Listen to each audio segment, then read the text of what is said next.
Fala galera, tudo bem? Meu nome é Marco Antônio, sou monitor M1 da monitoria de Biomorfo-Microhisto e com imenso prazer trago para vocês um podcast sobre a histologia do tecido cartilaginoso e o processo de ossificação endocondral. Então, vocês sabem o que é cartilagem? A cartilagem é um tipo de tecido conjuntivo composto por células denominadas condrócitos, certo? E matriz extracelular altamente especializada na cartilagem. Lembrando que o que vai definir tecido conjuntivo são células e extrema matriz extracelular, que é chamada de MEC. Essa matriz extracelular vai incluir fibras proteicas, como colágenos, como fibras colágenas, elásticas e reticulares, e moléculas especializadas, como proteoglicanos, glicoproteínas, glicosaminoglicanos, certo? Que vão constituir a substância fundamental. Falando um pouco das funções da cartilagem, certo? A gente pode falar de algumas. Primeira, suporte de tecidos moles. Lembrando, o que são tecidos moles? Pode ser exemplos, vasos sanguíneos, vasos linfáticos, músculos, nervos, tendões, entre outros, certo? Além disso, revestimento de superfícies articulares, como a articulação do joelho, absorção, formação e crescimento de ossos longos, como a gente pode ver aqui, por exemplo, certo? A absorção de choques mecânicos, do deslizamento das articulações, certo? Ok. Falando um pouco da matriz cartilaginosa. A matriz cartilaginosa, a gente pode encontrar lacunas. O que são essas lacunas? Lacunas vai ser o local onde os condrócitos, que vão ser umas células principais do tecido cartilaginoso, eu vou falar mais dele posteriormente, se localizam. Aqui seriam exemplos de condrócitos, e as lacunas seriam essas regiões um pouco mais coradas em volta dos condrócitos, né? Um pouco mais coradas que a matriz, que vão circundar esses condrócitos, certo? Além disso, além disso, a matriz cartilaginosa ela é avascular e desprovida de nervos, uma coisa que foge à regra, pois a cartilagem faz parte do tecido conjuntivo. E o tecido conjuntivo, ele geralmente vai ser vascularizado e com nervos. Porém, a cartilagem, ela vai ser avascular e desprovida de nervos, certo? Ok. Vamos falar um pouco sobre o pericôndrio.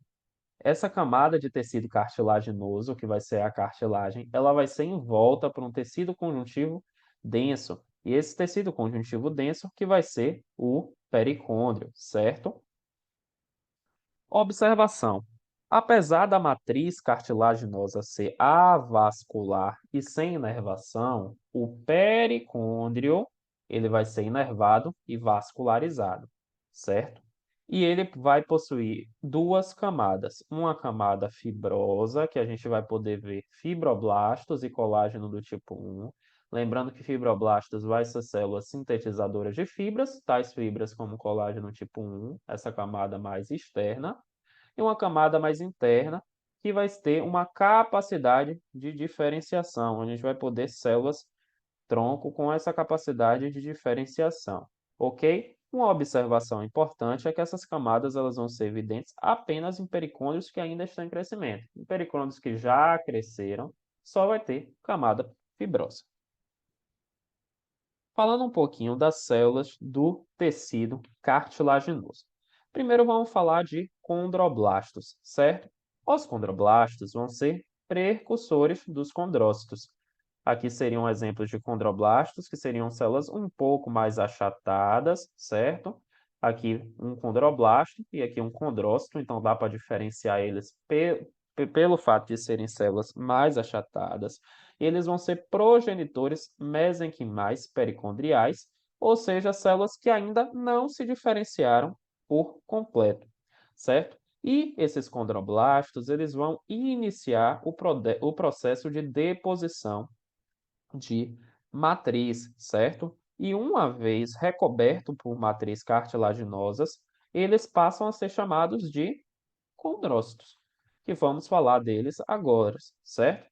Os condrócitos vão ser células totalmente diferenciadas, vão ser localizadas nessas lacunas, essas regiões, como eu disse, ao lado dos condrócitos, certo?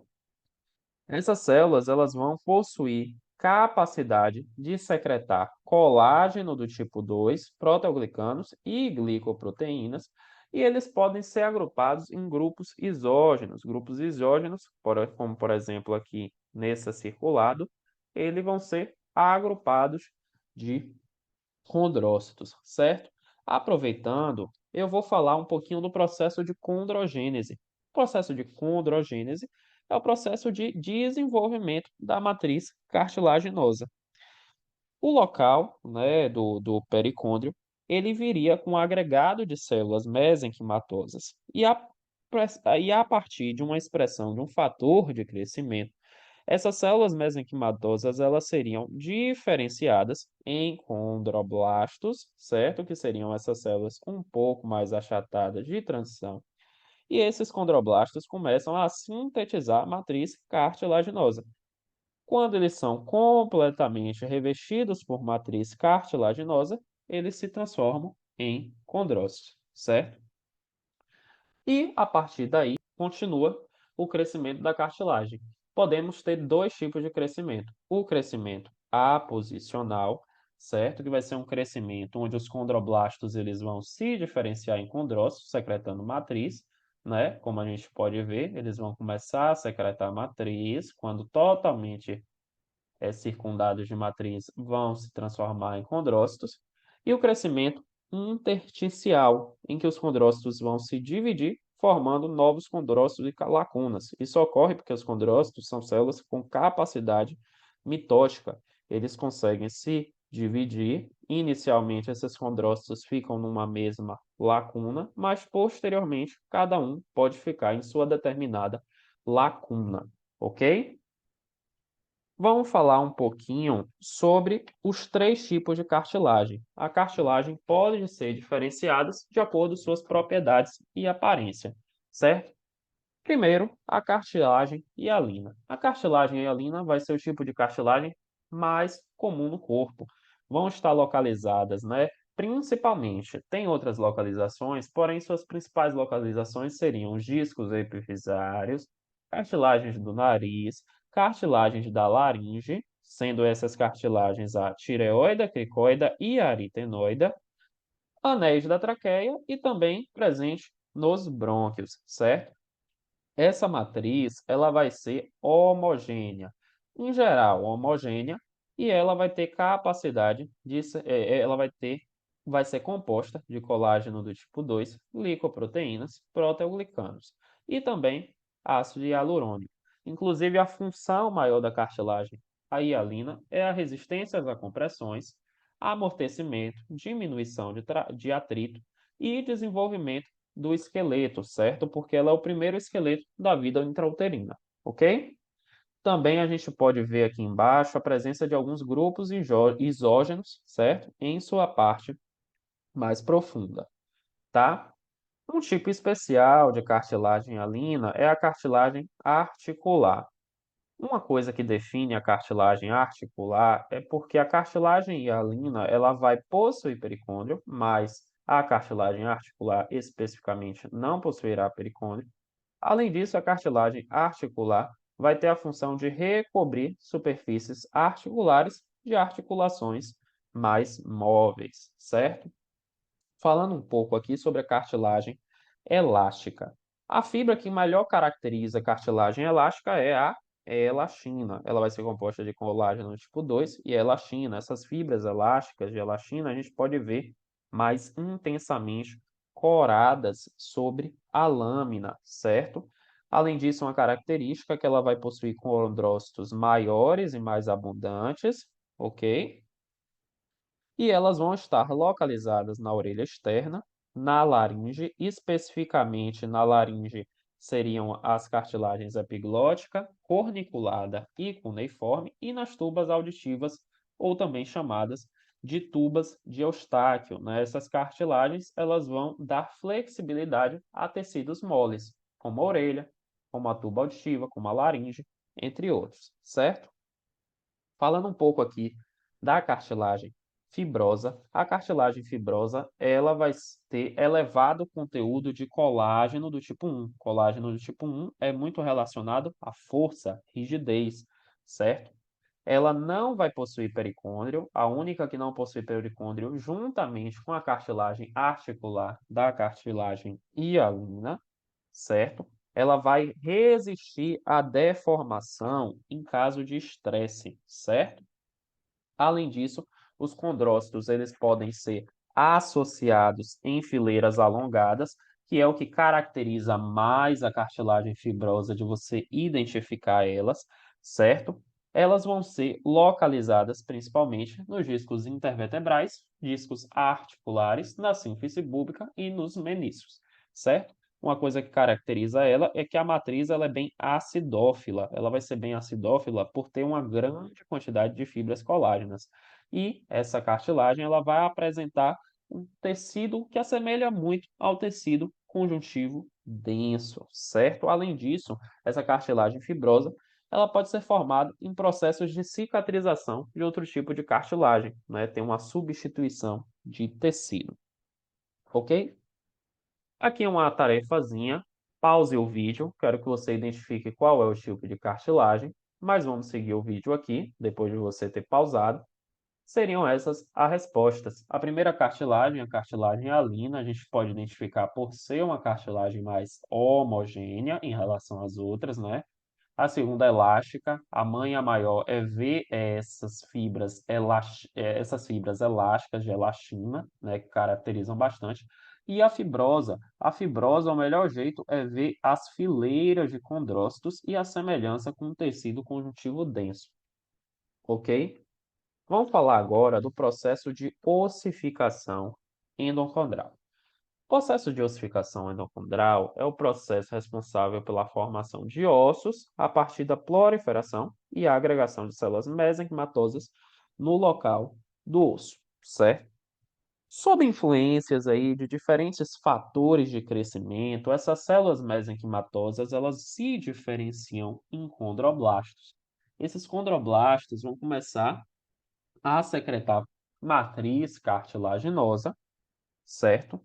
E quando totalmente circundados de matriz cartilaginosas, esses condroblastos se tornam condrócitos, certo? O primeiro sinal de ossificação que ocorre na cartilagem é com o aparecimento de um colar ósseo. As células pericondriais, elas não mais originam condrócitos e elas vão agora originar osteoblastos. E o que antes se chamava de pericôndrio passa a ser chamado de periósteo, certo?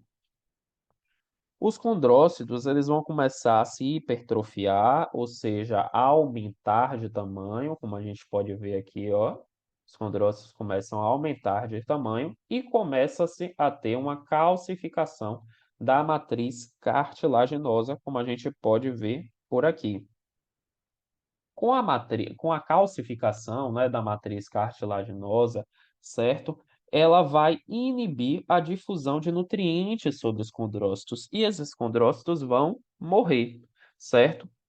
Posteriormente, vai começar a ter a formação de vasos sanguíneos vão se crescer sobre a matriz, e esses vasos sanguíneos vão levar consigo células-tronco mesenquimatosas. Essas células-tronco mesenquimatosas vão se diferenciar posteriormente em células osteoprogenitoras, certo? E essas células osteoprogenitoras assim darão origem à medula óssea, que vai incluir aí os progenitores de todas as células sanguíneas. Porém, isso não é assunto para hoje, certo?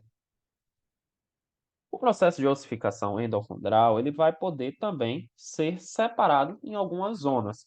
Vai ser basicamente uma revisão, só que separando em zonas. Primeira seria a zona de repouso. Vai ser estável, não vai haver nenhuma mudança na cartilagem. Depois teríamos a zona de proliferação, também chamada de zona de cartilagem seriada. Aqui ocorreria a intensa mitose dos condrócitos, certo? Eles vão começar a ficar arranjados em fileiras, como a gente pode ver. Depois nós teríamos a zona de hipertrofia, certo? Esses condrócitos se hipertrofiam, ou seja, aumentam de tamanhos. Nós podemos ver aqui, certo? E gradativamente esses condrócitos sofrer morte celular justamente porque a zona começa a ser calcificada, certo? Com a zona de calcificação, essa matriz ela vai terminar a apoptose dos condrócitos, certo? E ela vai começar a ser invadida com capilares sanguíneos que trarão consigo células mesenquimatosas que se diferenciam em células osteoprogenitoras, certo? Por último, nós teríamos a zona de ossificação, onde nós teríamos o aparecimento e desenvolvimento do tecido ósseo, certo? E assim teríamos a deposição da matriz óssea. Aqui são nossas referências, e com isso nós fechamos o podcast de hoje. E para quaisquer dúvidas, nós, monitores, estamos aqui para saná-las.